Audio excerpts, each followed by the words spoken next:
तमाम देखने और सुनने वालों को अस्सलाम वालेकुम। दोस्तों, ताजमहल दुनिया के 7 अजायबात में से एक है। ये अपनी खूबसूरती की वजह से दुनिया भर में मशहूर है। ताजमहल को मोहब्बत की अलामत समझा जाता है। इसे बादशाह शाहजहां ने अपनी प्यारी बीवी मुमताज के लिए बनाया था। हकीकत में ताजमहल एक मकबरा है जो मुमताज की मौत के बाद तामीर किया गया। ताजमहल के साथ बहुत सी पुरस्कार कहानियां भी जोड़ी जाती हैं, जबकि ताजमहल के कुछ हकायक ऐसे भी हैं जो आम लोग नहीं जानते। आज हम आपको ताजमहल के बारे में मुनफरिद मालूमात फराहम करने जा रहे हैं, जिन्हें सुनकर आप हैरान और परेशान रह जाएंगे। लेकिन इस कीमती वीडियो को शुरू से लेकर आखिर तक जरूर देखिएगा। तो आइए चलकर मौजू का बाकायदा आगाज करते हैं। दोस्तों, ताजमहल आगरा हिंदुस्तान में वाक़ एक मकबरा है जिसे मुगल बादशाह शाहजहां ने अपनी पसंदीदा बीवी मुमताज महल की याद में तामीर करवाया था। मुमताज महल शाहजहां की तमाम फौजी मुहिम्मात में इनके साथ जाती थी और इनकी मुस्तकिल साथी और मुशीर थी। 1631 में मुमताज महल अपने 14वें बच्चे को जन्म देते हुए इंतकाल कर गई। कहा जाता है कि बच्चे की पैदाइश से पहले मुमताज महल की तबीयत नासाज रहती थी। एक दिन मुमताज महल ने बादशाह से अपनी एक ख्वाहिश का तज़किरा किया कि मैंने एक ख्वाब में बहुत खूबसूरत इमारत देखी है और मेरी ख्वाहिश है कि मेरे मरने के बाद मेरे मकबरे को एक शाहकार बना दिया जाए।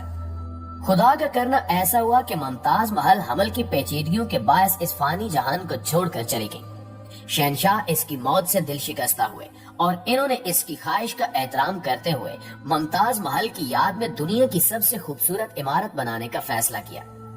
तामीर 1632 में शुरू और 1653 में मुकम्मल हुई। शाहजहां ने इस मंसूबे पर काम करने के लिए 20,000 से ज्यादा कारीगरों की एक टीम को इकट्ठा किया, जिसे पूरे हिंदुस्तान और वस्ती एशिया से बुलवाया गया। इन्हीं कारीगरों की अनथक मेहनत के बाद ताजमहल जैसा शाहकार तख्लीक हुआ। ताजमहल मुगल फन तामीर का बेहतरीन नमूना समझा जाता है। ताजमहल ने इस्लामी, हिंदुस्तानी और फारसी तर्ज तामीर के अनासिर को यकजा कर रखा है। सन 1983 में ताजमहल को यूनेस्को के आलमी सकाफती विरसे में जगह दी गई और इसे हिंदुस्तान में मुस्लिम आर्ट का जेवर करार दिया गया। दोस्तों, माहिरीन कहते हैं कि ताजमहल के कुछ हकायक ऐसे हैं जो बहुत कम लोग जानते हैं। जब आप ताजमहल का विजिट करते हैं तो इसे देखकर ये एहसास होता है कि इसको तैयार करने वाले मामारों और कारीगरों ने कितनी खूबसूरती से इसे तख्लीक किया है। ताजमहल का पहला नजारा मरकजी दरवाजे से बनाया गया है। जैसे जैसे देखने वाला करीब आता है, ताजमहल दूर से बड़ा दिखाई देने की निस्बत छोटा होता चला जाता है। ऐसा लगता है जैसे जैसे आप इससे दूर जा रहे हैं, ये बड़ा होता चला जाता है। ताजमहल के मीनार अमूदी नहीं बनाए गए, बल्कि ये बैरूनी जानिब झुके हुए हैं। इस टेक्निक का सबसे जबरदस्त फायदा ये है कि जल्जले की सूरत में मीनार बाहर की तरफ मुनहदिम हो जाएंगे, जिससे ताजमहल और इसका ताकतवर गुंबद बच जाएगा। गुंबद वो अंसर है जो ताजमहल को बेपनाह खूबसूरत बनाता है। ताजमहल का गुंबद 40 मीटर ऊंचा और 4 मीटर मोटा है। आज से तकरीबन 400 साल पहले इतनी महारत से गुंबद को बनाना इंतहाई हैरान कुन है। आज के दौर में भी इतना बड़ा और मजबूत गुंबद बनाना इंतहाई मुश्किल है। ताजमहल की तामीर के दौरान मोमारों ने पत्थर को पत्थर के ऊपर रखा और गुंबद को हल्कों में बनाया। गुंबद तय बतय बढ़ता गया। पत्थरों को दरमियान से जोड़ने के लिए चूने, नमक और चिकनी मट्टी का इस्तेमाल किया गया। ताजमहल के बारे में एक और बहुत दिलचस्प अमर ये भी है कि ये मुसलसल रंग बदलता है। सुबह से शाम तक सूरज की रोशनी मजार के रंग को बदलती रहती है। तलुए आफ्ताब के वक्त ये मोती जैसा सुरमई और हल्के गुलाबी रंग का दिखाई देता है। दोपहर के वक्त चमकदार सफेद और सूरज गरूब होते ही नारंगी और रात को गहरा नीला दिखाई देता है। लोगों ने शायराना तौर पर यह तस्वुर किया है कि रंग की तब्दीलियां इनके एहसासात की अक्कासी करती हैं, जो एहसासात शाहजहां मुमताज महल के लिए रखते थे। नाज़रीन गिरामी, ताजमहल दरिया के किनारे तामीर किया गया, जिसे देखते हुए आज के माहिरीन ने यह सवाल उठाया कि आखिर कैसे 400 साल पहले ताजमहल को दरिया की रेतली मिट्टी पर खड़ा किया गया होगा, क्योंकि इस मकसद के लिए गहरी खुदाई करनी पड़ती है ताकि सख्त जमीन आ जाए और इस पर बुनियाद खड़ी की जा सके। तहकीक से मालूम हुआ कि उस दौर के माहिर तामीरात ने इस मसले का एक शानदार हल निकाला, जो आज भी कदरे मुख्तलिफ शक्ल में इस्तेमाल होता है। उन्होंने एक अच्छी बुनियाद बनाने का फैसला किया, जो उस वक्त एक नया ख्याल था। अजीम मुगल इंजीनियर्स ने पानी के नीचे गहरे कुएं खोदे, फिर उन्हें पत्थरों और मार्टर से भर दिया। इस बुनियाद पर मास्टर बिल्डर्स ने बड़े पैमाने पर मेहराबों के साथ जड़ों या पत्थर के कालम बनाए। اس کا مقصد یہ تھا کہ عمارت کی بنیاد کے سلیب کو سہارا دینے کے لیے پتھر کا ایک ٹھوس پہاڑ بن جائے، اور ایسا ہی ہوا۔ پتھر کے اسی پہاڑ پر تاج محل کی بنیاد بنائی گئی، جبکہ پتھر کا یہ پہاڑ تاج محل کو دریائے یمنا کے تیز بہاؤ سے بچاتا ہے۔ اس عالیشان محل کو تعمیر کرنا اتنا آسان نہیں تھا۔